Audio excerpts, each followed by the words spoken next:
Sir Philip Green, the multi-billionaire owner of Topshop, who seemed to have it all, now battling to save his reputation and knighthood following the collapse in April of BHS.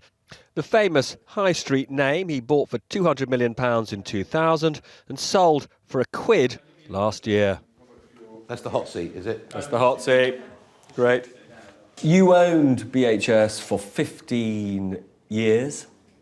It's now been closed down. What have you got to say to those who worked for the business and those who are worried about their pensions? Well, obviously, and I want to start with you by saying, you know, how sad and very, very, very sorry I am for all the hardship and sort of sadness caused to all the people that work there, also the pensioners. I hope and believe all the people that worked with me very closely at BHS over those years, and some through the whole journey, will know it was never my intention for the business to have the ending it did. Unfortunately, lots of sad circumstances occurred, but the starting point of this is, I am sorry for where we've landed. 11,000 jobs gone. There were actually about 8,500 people. Everybody's always recorded 11. And from what I'm told, quite a large percentage of the high street workforce are actually part-time, so full-time workers actually were substantially less than the number I was quoted. And I think I can honestly say that I and my team, we did everything possible to actually not have the business go into receivership administration. Now, the collapse of BHS left BHS's two pension schemes with a black hole of more than £571 million. Are you going to stand behind the pension fund? We are in very strong dialogue with the regulator for a solution. The commitment I made at the Select Committee stands. I said I would do my best and to find a solution, and that's what we continue to do.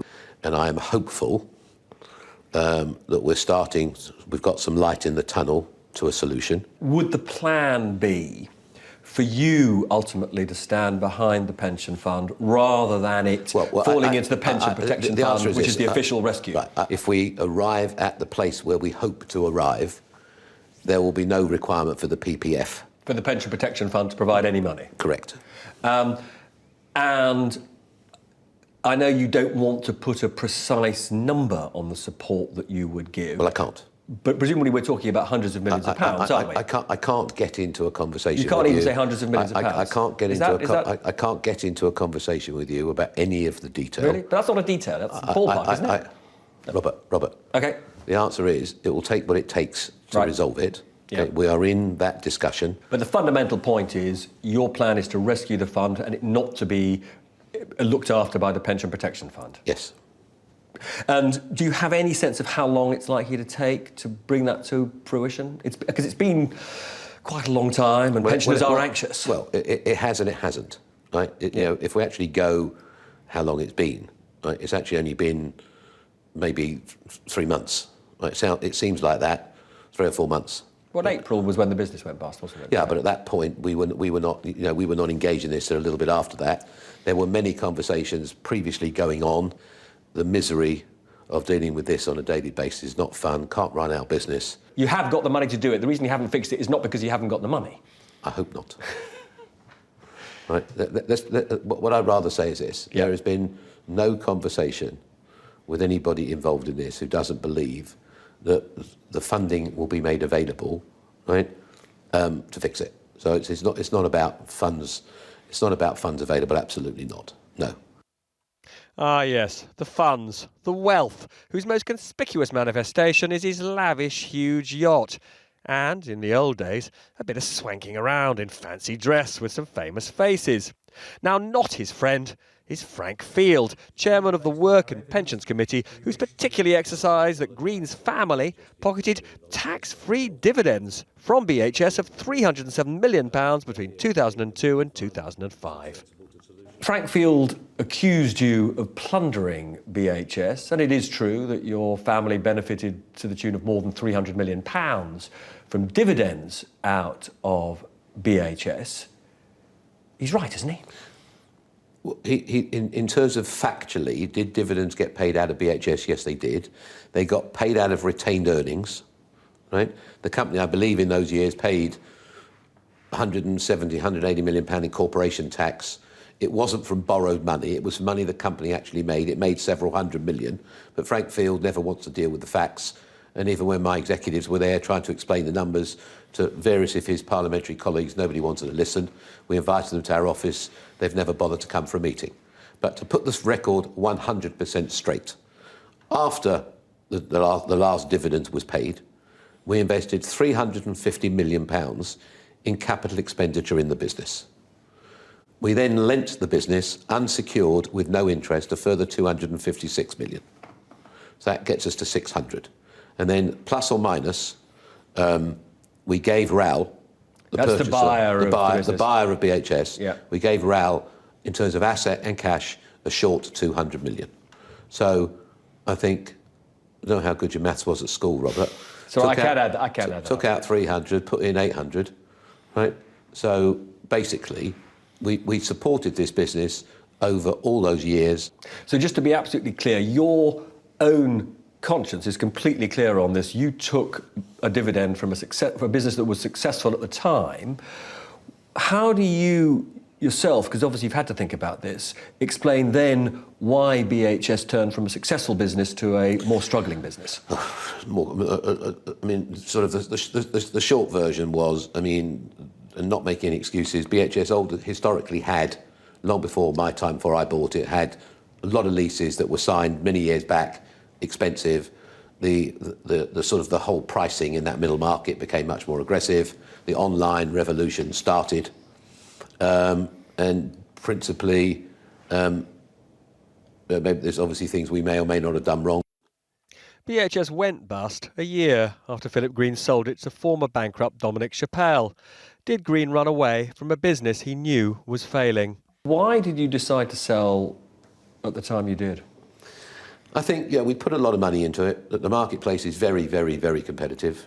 We've got 7 other businesses that need energy concentration. We've now got shops across 30 countries. A lot more work today to drive these businesses hard. And it was just felt that our energies and our effort would be better spent driving the other business. We thought gone as far as we thought we could go, and therefore best to move on. You've explained, though, that you felt that the business did have some serious problems. Yes. Did you think about closing it yourself?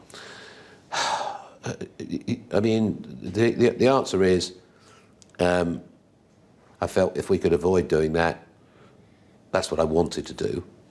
Therefore, we sort of looked at all the different options, and I just felt possibly if somebody had a clean bill of health, they knew they would have to go and do deals with landlords. So that wasn't a secret. There was very extensive due diligence carried out by Grant Thornton. So Grant Thornton advising the buyer? Advising the buyer with very detailed due diligence. Olswang, who were... Also advising the buyer? Advising the buyer, pretty aggressive in their work for the buyer. Both of these two firms are both well-regarded professional firms. They weren't afraid to charge. They charged 8.4 million for their services. They never got in, these two companies, advisors, never got interviewed by the select committee, or the correct people didn't get interviewed by the select committee. We felt with two prominent advisors, there was a good opportunity for somebody to take the business forward with money that was provided and give it a fresh start. Unfortunately, that didn't work out. Of all the business leaders I've met, you are probably the most hands-on, somebody who pays more attention to detail than almost any business person I've met. Dominic Chappelle, if you were to look at his track record, former bankrupt, no experience of retailing, I am surprised that you felt he was the right person to buy the business. Well, I don't want to make an excuse. He was clearly, categorically, the wrong buyer, okay? However, I felt he was keeping the management team on board. The management team knew exactly what had to be done to the business. Like I said, I'm not hiding at all. He was a bad buyer, wrong buyer. But we made that decision, and for the last year, and on a daily basis, I and my family have got to live with this horrid decision. And trust me, these are not fun days. I've been doing this, as you said, a very, very, very long time. And sadly, it's all suddenly sort of squeezed into, the only thing in the world is is BHS. This has been a horrible, horrible, horrible period. How's it been for you and your family? You've had photographers outside the whole time. There's sort of very critical stuff written about you pretty much every day in the press. How does that feel? Well, it's horrible. But at the end of the day, Robert, I haven't run away. I'm here. I'm sitting here with you. I can happily look you straight in the eye. I want to fix this pension solution more than anybody in the world. Right? I believe with goodwill on both sides, we can fix it. And the fact that nobody ever has come to the table to fix a pension, it's interesting they've picked on me. But anyway, we're here. 2005, those were the days. Sir Philip knighted for services to retailing. Some want him to become plain Mr. Green again. MPs have got this debate later this week. They can have a vote about whether or not your knighthood should be taken. For what? Well, first of all, we say obviously haven't got the power to do that. Right. But you care about the knighthood. I think I care about how these people are behaving, right? All hiding behind parliamentary privilege, which I don't think that's what it was designed for, and just the way they're going about it, trying to bully everybody. It's almost inconceivable that nobody from that committee wanted to visit this office and actually go through some of the detail I briefly went through with you. But one of the things I think I know about you is you hate to fail. This is the first big setback you've had in years. How do you sort of rationalise it for yourself? How do you come to terms with it for yourself? I come to terms with it because I can look in the mirror and know I made a bad mistake, but I did it honestly. The easy route would have been, which other people have done, would have been to admin it, pre-pack it, repackage it myself. Right? So you're explicitly saying you did not cut and run, which is the allegation that's made at... Well, even at the end, where they were trying to sell it to different buyers, and I sort of thought, should I buy it back? And then sort of we sat and discussed it and thought, is that going to be worse than what's the right decision? 13 days ago. A director who takes out massive dividends while knowing that the company pension is about to go bust. Who was she talking about? I mean, it's an extraordinary change of fortune for you. Back in 2010, David Cameron, the Prime Minister, calls you in and asks you to advise him on making government more efficient. Theresa May makes what is frankly an attack on you in her conference speech. I don't want to get into the debate of what the new Prime Minister said. I think hopefully we will send a letter apropos some of the things I've told you, and just understand we didn't take a load of dividends before the company failed. Right? We ran the business. Nobody can be a clairvoyant. So to be accused of, we took all the... But it's easy to say these things. Got an easy audience listening without knowing all the facts. So I think we need to correct those facts. And just to be clear, your priority right now is what exactly? Well, my priority is I'd like to call you up tomorrow and say we've made a proposal to the regulator and hopefully we're going to get finished. So my priority is to finish this because, to be honest with you, the stress and aggravation of doing all of this. Maybe one last thing I was thinking about, should I or shouldn't I tell you? 6 days before I was due to the parliamentary hearing, I had to have a stent done in my heart. Because you've had stents put in before, haven't you? Yes, but 6 days before the hearing, I had a stent put in. I didn't call Frank Field to postpone me going or try to avoid it and using that as an excuse. I went there and sat there for 6 hours going through that. Hopefully, some people will recognise I stood up to what I had to go and do. I will continue to stand up to the things I'm being asked to do. And I want to get back to day job, finish up the things we've got to sort out and move on. Some people will recognise I stood up to what I had to go and do. I will continue to stand up to the things I'm being asked to do. And I want to get back to day job, finish up the things we've got to sort out and move on.